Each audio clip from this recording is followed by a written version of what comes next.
Welcome to my class. This is Jasmer Singh. Tenses की series को आगे बढ़ाते हुए today we will discuss about future continuous tense कि what a continuous tense is. Continuous means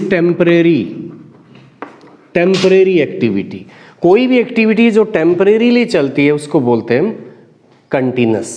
and future means in the coming time.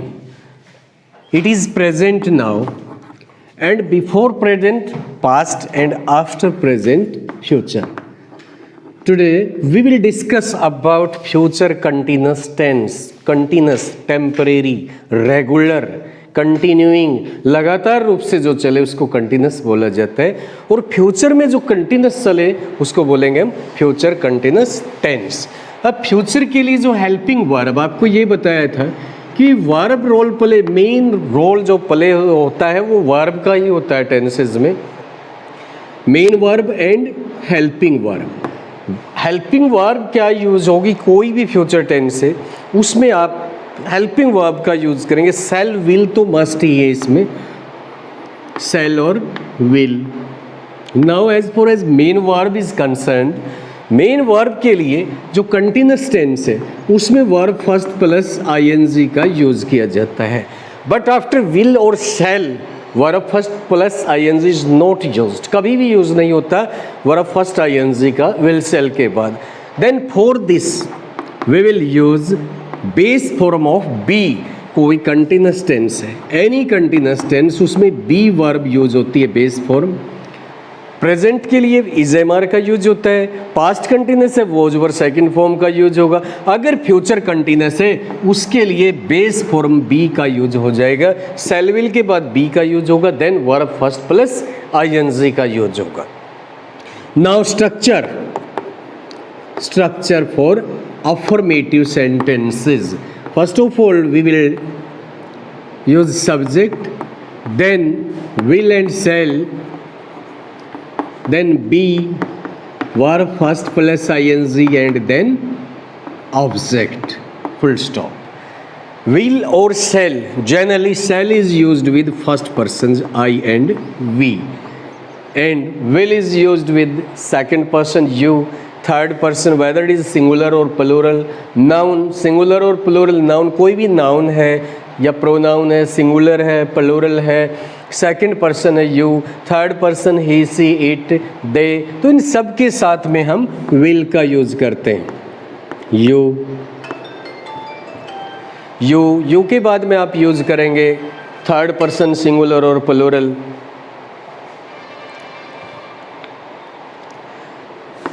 He, C, it, दे, कोई भी noun और pronoun है, वेदर सिंगुलर और प्लूरल, सभी के साथ में आप यूज कर देंगे, विल का यूज करेंगे। Let's take some examples. Continuity in future, future में जिसकी कंटिन्यूटी चल रही हो, जैसे मैं कहता हूँ he will be playing football at this time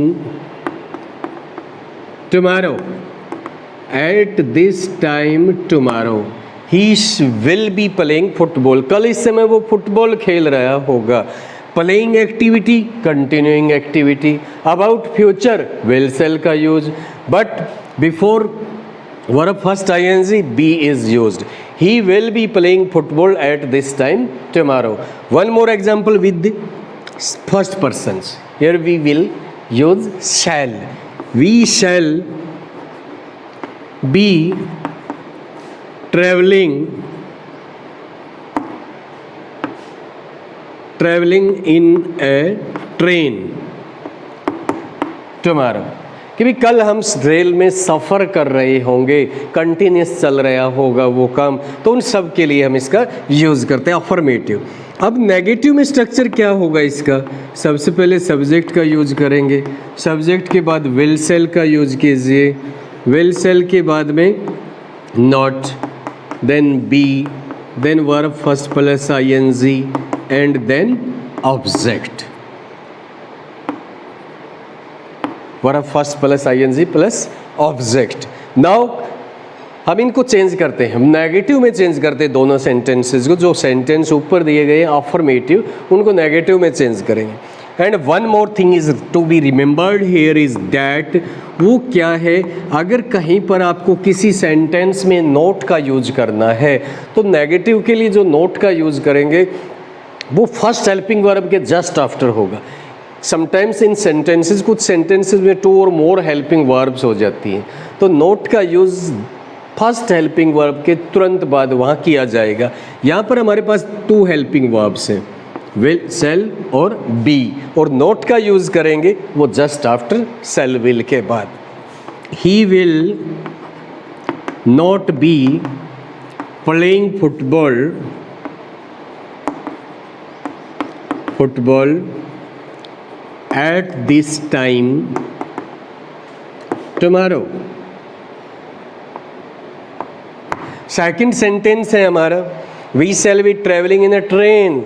we shall, we के साथ शैल का यूज कीजिए। We shall not be travelling in a train. सफ़र, ट्रेन में सफ़र नहीं कर रहे होंगे हम। Now come to interrogative sentences. Interrogative sentences are those sentences in which we are asked a question. जहाँ पर हमसे कोई ना कोई क्वेश्चन पूछा जाता है, उन सेंटेंसेस को इंट्रोगेटिव सेंटेंसेस कहते हैं। और इंट्रोगेटिव में क्या होगा, कोई भी सेंटेंस इंट्रोगेटिव तो उसमें हेल्पिंग वर्ब सब्जेक्ट से पहले यूज़ किया जाता है। शैल, विल, उसके बाद subject, then be, verb first plus ing, and then object, question mark। He will be playing football at this time tomorrow। Convert it into interrogative sentences। Will he be playing football at this time tomorrow? Question mark का use करेंगे last में। Second sentence था we shall be travelling in a train. इसको interrogative में कैसे change करेंगे, वही subject से पहले शैल का यूज होगा। Shall we be travelling in a train. Shall we be traveling in a train? Now come to negative interrogative sentences. Negative interrogative sentences are those sentences where we are asked a question as well as negativity is also shown। जहाँ पर negative which says something in a negative way, at the same time a question is asked। यहाँ पर क्या किया जाएगा, structure में क्या होगा आपका, शैल और विल को पहले लेंगे आप सब्जेक्ट से, then use subject, then not, be, verb first ING, and then object, question mark हो जाएगा। Now change these sentences into negative interrogative. Will he not be playing, will he not be playing football at this time tomorrow? The other sentences, we shall be traveling in a train. How to change it into interrogative sentence? Shall we not be traveling in a train? Then question mark is used। Now contracted forms will not और shall not की होती है।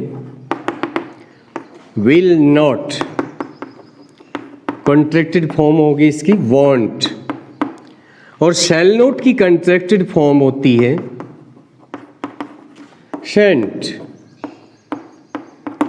जब contracted form होती है negative interrogative sentences में तो ये फर्स्ट में आती है सब्जेक्ट से पहले, तो वो क्या हो जाएगा इसका, won't he be playing football, won't he be playing football at this time tomorrow, question mark. Then we shall be traveling in a train. Shan't negative interrogative बनाएंगे, shan't we be traveling in a train, and then use question mark. This is the structure of a future continuous tense. It is its identity. And secondly मैंने क्या बताया था कि भाई first में कोई भी काम करते हैं उसकी दो बातें होती हैं, आइडेंटिटी और फंक्शन. तो ये इसकी आइडेंटिटी है कि भाई सेल विल का यूज होगा, बी का यूज होगा, वर्ब फर्स्ट प्लस आईएनजी का यूज होगा, नेगेटिव में नोट का यूज कर देंगे, इंट्रोगेटिव में विल सेल सब्जेक्ट से पहले यूज कर दिया जाएगा, और नेगेटिव इंट्रोगेटिव में क्या होगा, सेल विल सब्जेक्ट से पहले और नोट का यूज उसके बाद में कर दिया जाएगा. Now come to its functions where we use future continuous tense. Future continuous tense का यूज हम कहाँ पर करते हैं वो हमें देखना, और यही हमारा मेन फोकस होना चाहिए, where we use future continuous tense uses. कहाँ पर अब हम इसका यूज करें कि भाई future activity that will begin, future activity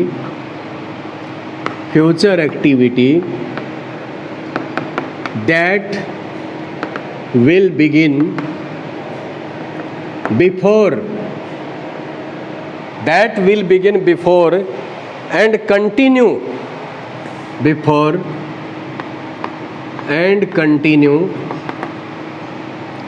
after a point or period of time in future.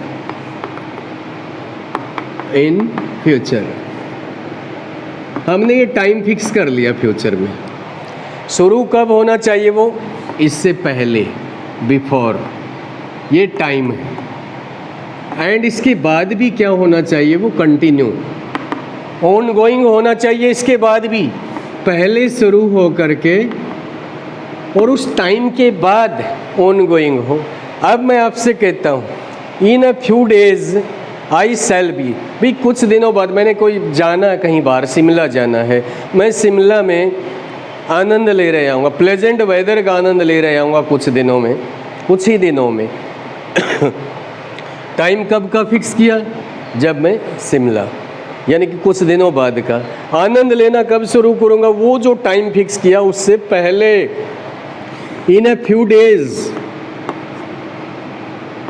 I shall be enjoying the pleasant weather of Shimla,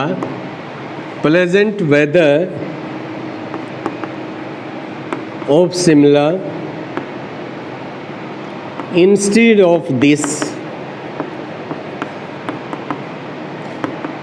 hot summer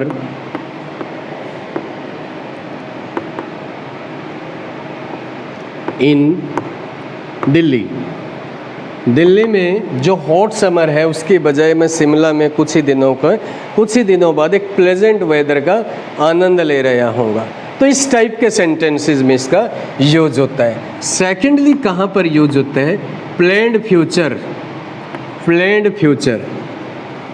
कि plan किया गया फ्यूचर के बारे में. ऐसा कोई भी सेंटेंसेस है कि भी कल क्या कर रहे होंगे, कल तो इस टाइम पर हम चेस खेल रहे होंगे, आपने प्लान किया हुआ है कल हम एक छुट्टी का दिन बिताएंगे, अपने दोस्तों के साथ रहेंगे, वहाँ पर इस टाइम पर हमें क्या खेला, स्विमिंग पूल में स्विमिंग कर रहे होंगे कल हम इस टाइम पर. तो प्लान्ड फ्यूचर के लिए भी इसका यूज होता है. वी शैल बी स्विमिंग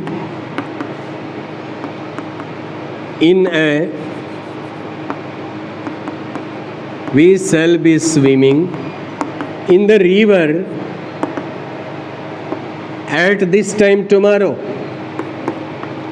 कल इस समय पर हम रिवर में स्विमिंग कर रहे होंगे, वो प्लान कर लिया गया, कल इस टाइम पर वहाँ पहुँचना है, इस टाइम पर हमें स्विमिंग के लिए तैयार होना है, तब वो शुरू करना है।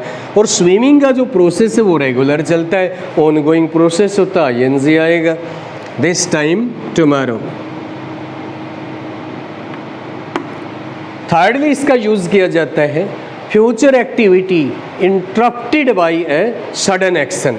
कोई भी फ्यूचर की एक्टिविटी है, एक छोटे से एक्शन के द्वारा उसमें रुकावट आ जाती है, तो उसके लिए भी हम फ्यूचर कंटिन्यूस, जो ऑनगोइंग एक्टिविटी है उसके लिए फ्यूचर कंटिन्यूस, और जो इंटरप्शन है उसके लिए यूज़ करेंगे हम प्रेजेंट इंडेफिनिट। ये ध्यान आपको रखना है, future activity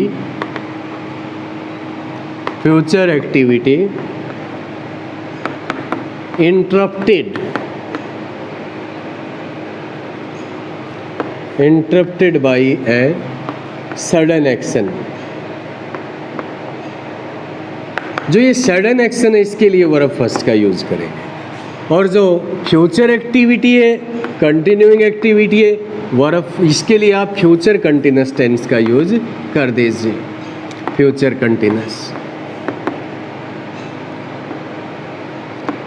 continuous tense. Example ले लीजिए, इसके लिए बहुत से एग्जाम्पल आपको मिल जाएंगे। अब आप स्कूल से घर जाते हैं कि क्लोजिंग होती है 2 PM, घर पहुंचते हैं 2:30 PM पे। क्या करते हैं कि मदर हर रोज़ जब मैं जाता हूं तो खाना बना रही होती है, ऑलवेज, हमेशा की बात है। तो जब आप घर पहुंचेंगे, ये तो क्या रेगुलर काम क्या चल रहा होगा जब आप घर पहुंचेंगे, मदर का खाना बनाना। तो जो मदर का खाना बनाना है वो क्या होता है, फ्यूचर कंटिन्यूस टेंस। और उस टाइम पर क्या होगा, फ्यूचर में ही बात कर रहे हैं, तो सडन एक्शन क्या होगा, आपका पहुंचना। जब आप पहुंचोगे, मदर खाना बना रही होगी, तो जो सडन एक्शन आपका पहुंचना, उसके लिए वर्ब फर्स्ट का यूज होगा, और जो कंटिन्यूस रेगुलर एक्टिविटी चल रही है उसके लिए यूज करेंगे हम फ्यूचर कंटिन्यूस टेंस का। यार mother will be cooking food when you reach home। जब आप घर पहुंचोगे आपकी मदर, ये तो क्या हो गया, कंटिन्यूइंग ऑनगोइंग एक्टिविटी, और ये क्या है, सडन एक्शन है। Future activities interrupted by a sudden action, then we also use future continuous tense. This is all about future continuous tense. Meet you tomorrow again. Till then, it is better for you to learn to understand future continuous tense. Thank you. Goodbye.